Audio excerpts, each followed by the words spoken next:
يا أيها الذين آمنوا اتقوا الله ولتنظر نفس ما قدمت لغد واتقوا الله إن الله خبير بما تعملون. Dalam sebuah hadis sahih akhrajahu Muslim, dikeluarkan oleh Imam Muslim fi sahihihi, di sahihnya, an Abi Qatadah Al-Ansari radhiyallahu ta'ala anhu anna Rasulullah sallallahu alaihi wa ala alihi wasallam su'ila an sawmi yawmi Arafah qala yukaffiru as-sanata al-madiyah wal-baqiyah. Dari Abu Qatadah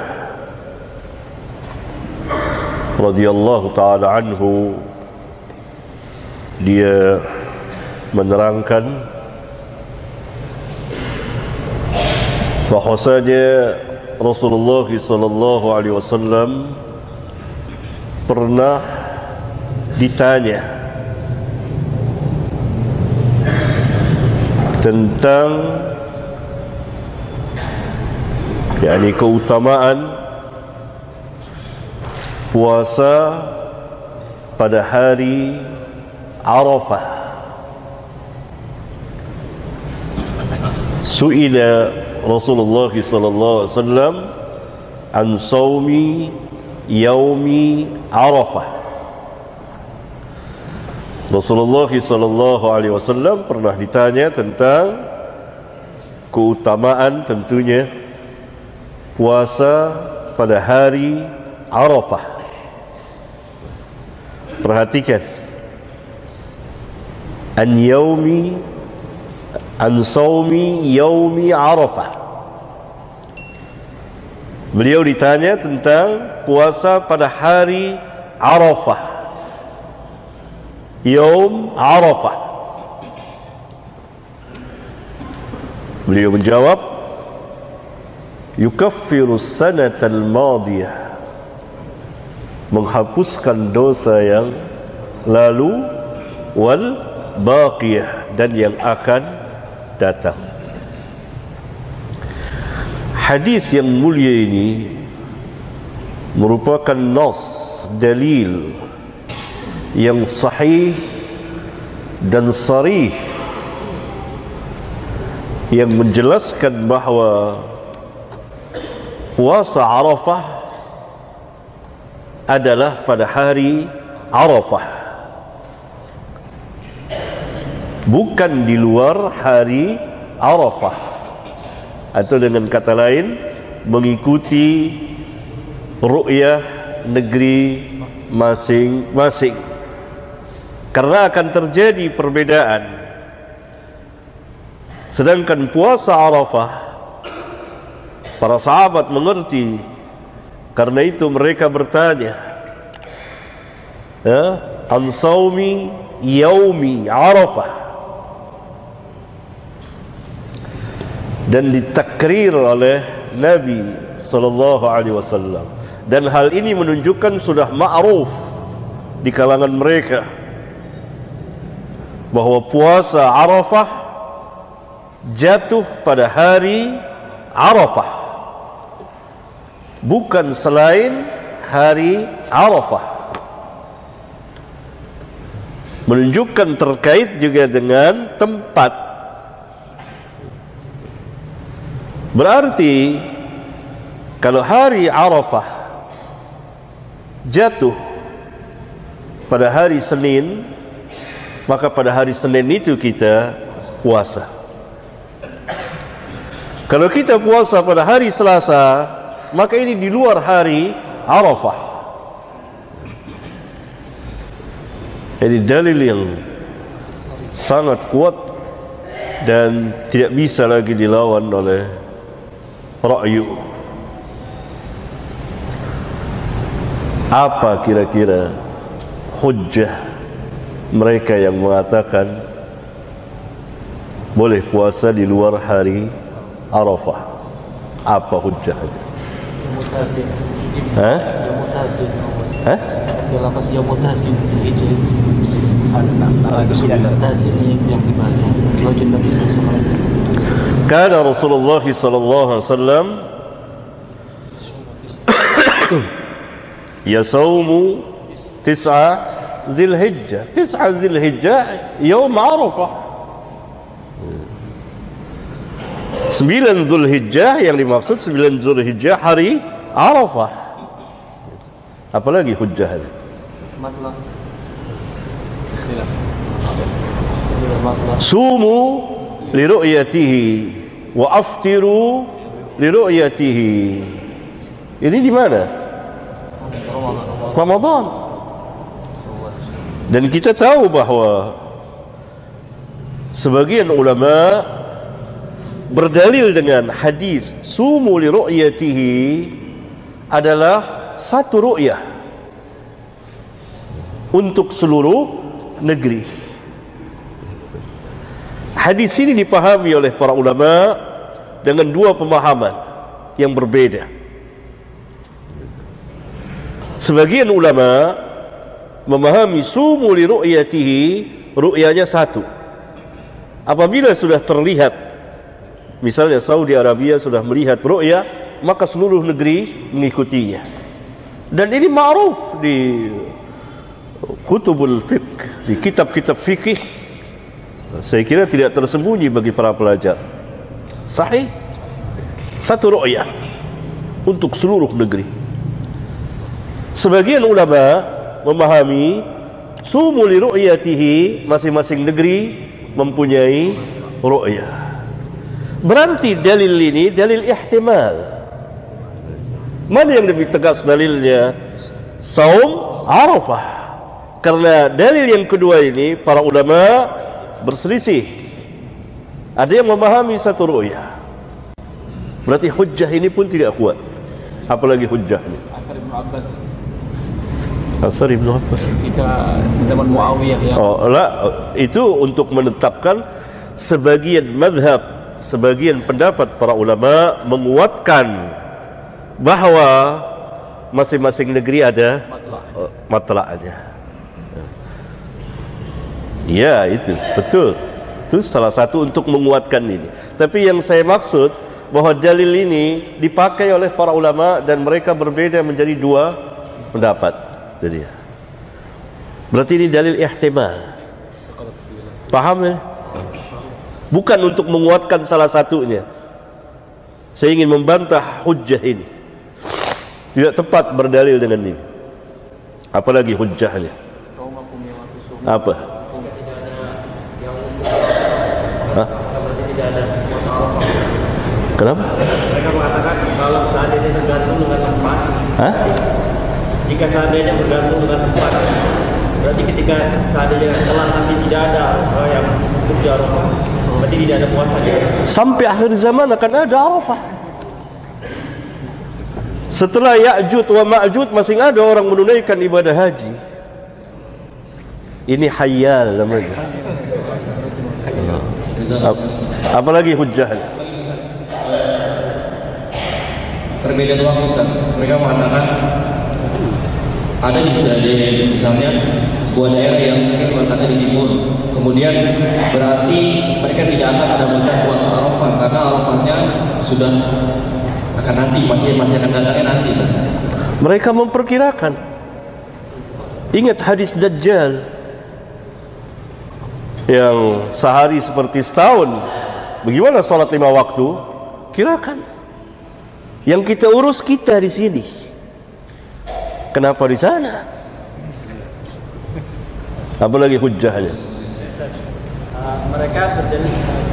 Mereka bilangnya gini Ustaz. Jadi diadakan dulu waktu belum ada gadget.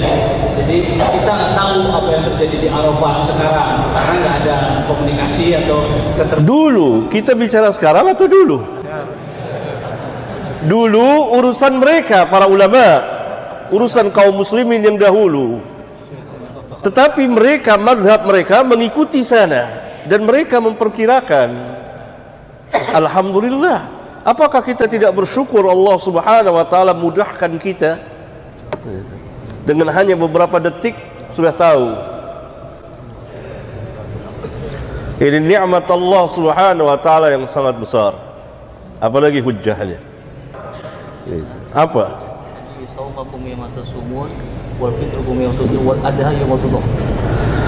Ini lafzul am atau khas, mutlak atau muqayyad.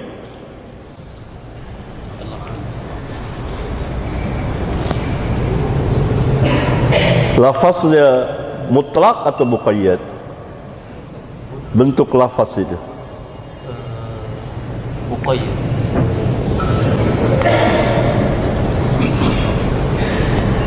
am, mutlak.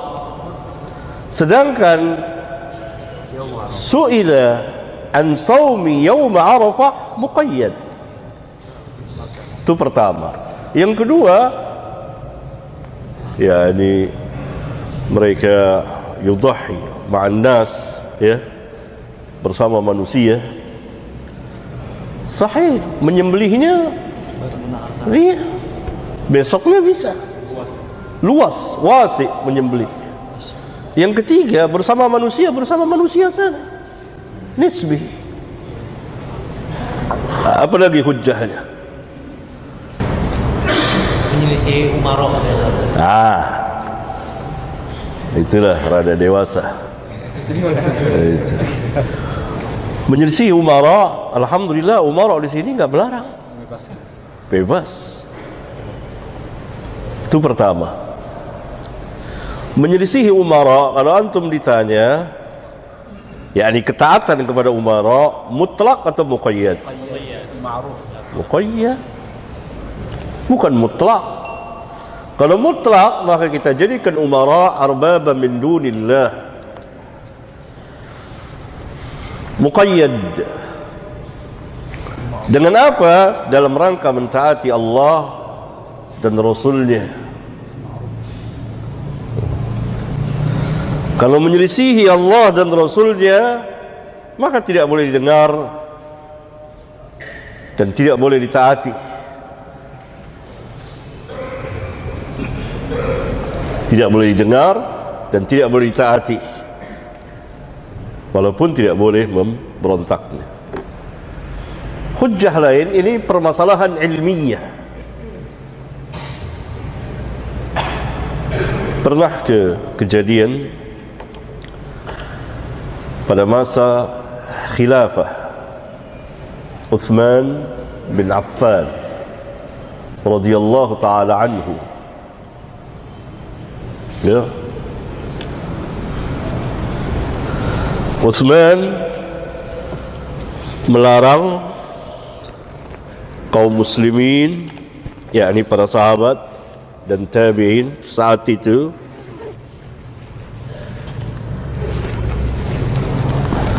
menunaikan haji qiran, umrah dengan haji berbarengan bersama, atau haji tamattu. Utsman memerintahkan agar haji ifrad. Ini ijtihadnya.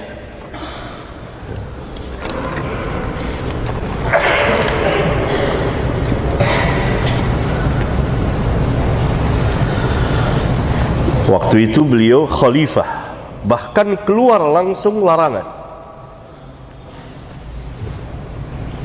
Ini melarang nggak pemerintah? Nggak melarang. Ya. Kata Marwan bin Hakam,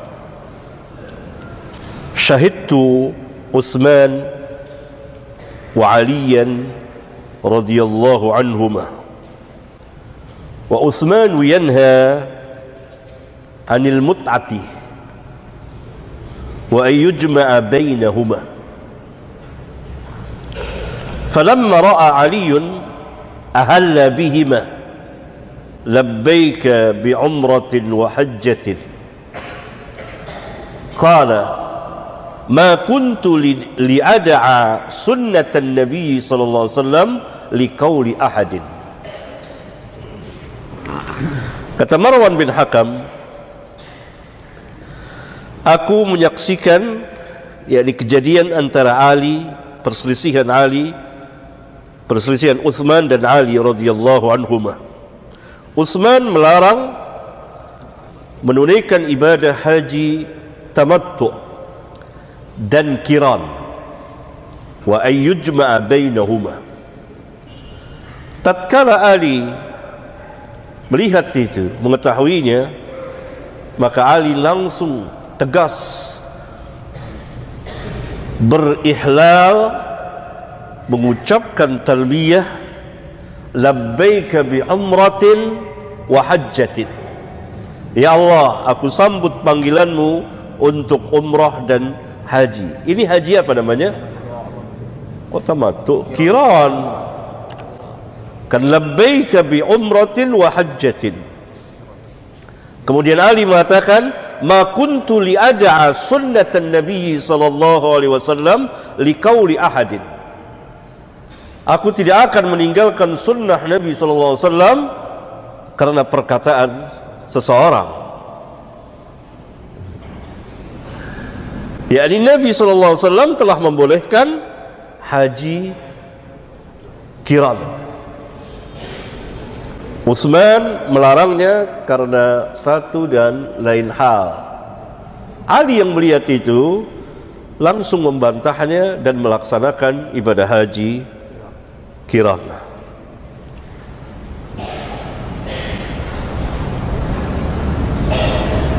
Ya, dalam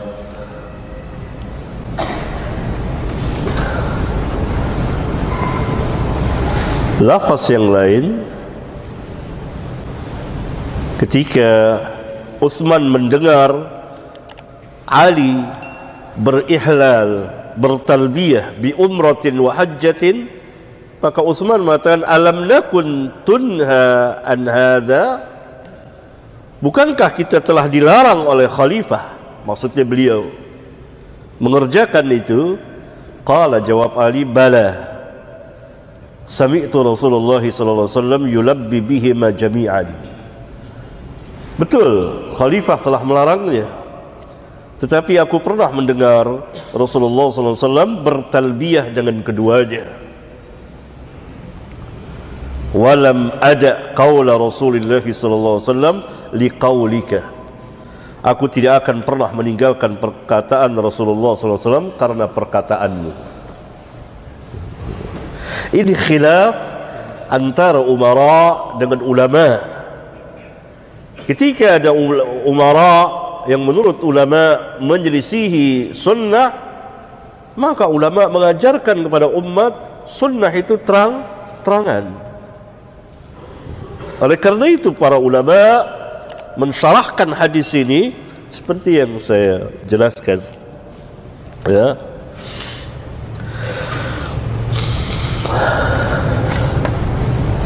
Di riwayat Bukhari dan lain-lain sudah pernah kita bahas.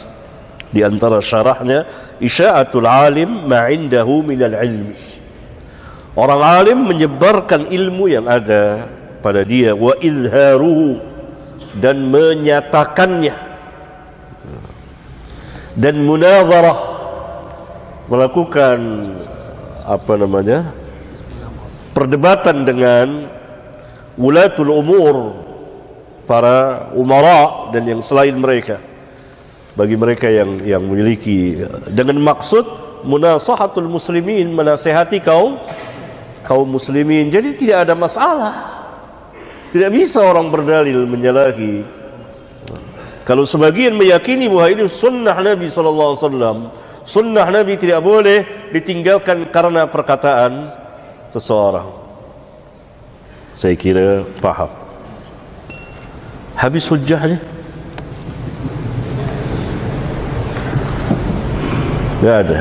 Kalau habis, saya pindah ke masalah yang lain.